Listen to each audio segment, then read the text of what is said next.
বন্ধুরা, আপনারা আজকে এই ভিডিওতে বলা কাহিনীটি অত্যন্ত মনোযোগ সহকারে শুনবেন, কারণ এই কাহিনীটির মধ্যে ভগবান শ্রীকৃষ্ণের বলা এক অমূল্য জ্ঞান লাভ করতে পারবেন এবং তার সাথে আপনারা এটাও জানতে পারবেন যে আপনাদের জীবনে যেসব সমস্যা বা দুঃখ কষ্ট আসে বা যে কোনো বিপদ থেকে রক্ষা পাওয়ার সবচেয়ে ভালো উপায় কি এবং কখন ভগবান শ্রীকৃষ্ণ আমাদের মনের কথা শুনে আমাদের পাশে থাকে, সেটাও এই ভিডিওতে খুবই স্পষ্টভাবে জানতে পারবেন।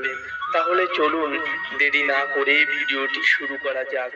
ভিডিওটি শুরু করার আগে আপনারা যারা এই চ্যানেলে নতুন তারা অবশ্যই চ্যানেলটি সাবস্ক্রাইব করুন এবং বেল আইকনে প্রেস করুন এরকম আরো নতুন ভিডিও দেখার জন্য। ভিডিওটি দেখে যদি ভালো লাগে তাহলে অবশ্যই একটি লাইক করবেন এবং সবাইকে শেয়ার করবেন যাতে তারাও ভিডিওটি দেখে উপকৃত হয়, এবং ভালো লাগলে অবশ্যই কমেন্টে জয় শ্রীকৃষ্ণ লিখতে ভুলবেন না।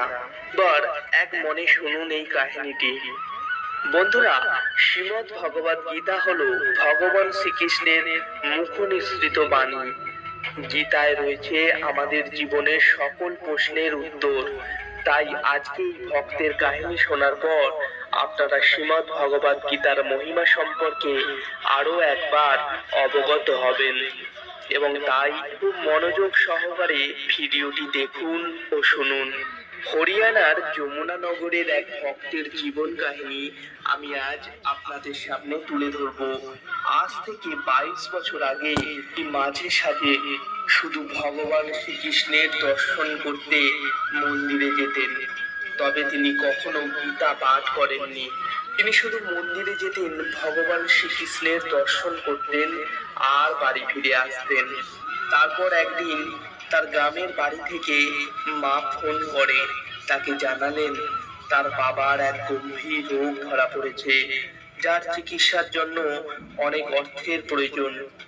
মায়ের মুখে বাবার অসুস্থতার কথা শুনে তিনি গ্রামের বাড়িতে ফিরে গেলেন, কিন্তু বাবার চিকিৎসা করার মতো অর্থ তার কাছে ছিল না। তার বাবা কখনো তার কাছে কিছু চায়নি। ছোটবেলায় দরিদ্র অবস্থা থেকে তাকে পড়াশোনা শেখানোর জন্য তিনি সম্পত্তি বিক্রি করে দিয়েছিলেন। তার বাবার একমাত্র স্বপ্ন ছিল তার ছেলে যেন জীবনে অনেক বড় হয়, কিন্তু তিনি পড়াশোনা শিখেও বড় কোনো চাকরি জোগাড় করতে পারেননি। তাই বাবার চিকিৎসার জন্য তিনি ধারে বেশ কিছু অর্থ নিয়ে শহরের বড় নার্সিং হোমে বাবাকে ভর্তি করলেন। কিছুদিন চিকিৎসা চলার পরেই সেই টাকা শেষ হয়ে গেল। এদিকে ধার করা অর্থ শোধ করতে না পেরে তিনি খুব চিন্তিত হয়ে পড়লেন। আবার নতুন করে অর্থের ব্যবস্থা করতে না পারলে বাবার চিকিৎসা থেমে যাওয়ার ভয় রাতের ঘুম কেড়ে নিল তার। সারা রাত চিন্তায় পড়ে সকালে ক্লান্তিতে তার চোখ বুজে এলো এবং তিনি ঘুমিয়ে পড়লেন। তারপর তিনি একটি স্বপ্ন দেখলেন। স্বপ্নে তিনি দেখলেন একটি প্রাচীন মন্দির, যা সৌন্দর্য ছিল অতুলনীয়। তারপর তিনি সেই মন্দিরে প্রবেশ করলেন। মন্দিরে গীতার বাণী ভেসে আসছিল, যা তিনি মুগ্ধ হয়ে শুনছিলেন।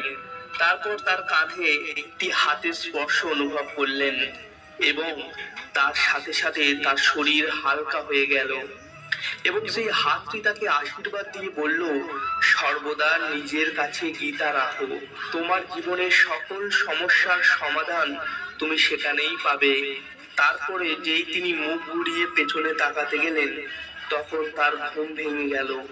ঘুম ভেঙে উঠেই তিনি বুঝতে পারলেন তার স্বপ্নে আবির্ভূত হয়েছিলেন স্বয়ং ভগবান শ্রীকৃষ্ণ। তিনি তার কাঁধে ও মাথায় হাত রেখেছিলেন। তারপর তিনি ভগবান শ্রীকৃষ্ণের আদেশ অনুসারে একটি ছোট্ট শ্রীমদ্ ভগবদ গীতা এনে নিজের পকেটে রাখলেন। তারপর ধীরে ধীরে তার জীবনে পরিবর্তন দেখা দিল। তিনি নিয়মিত প্রতিদিন সকালে পবিত্র হয়ে বসে পকেটে রাখা গীতা বার করে পড়তেন এবং তারপর গীতা পকেটে নিয়ে নিজের দিন শুরু করতেন। কিছুদিন পর যখন একটি বেসরকারি কোম্পানিতে তিনি ইন্টারভিউতে গেলেন, তখন তার সিলেকশন হলো।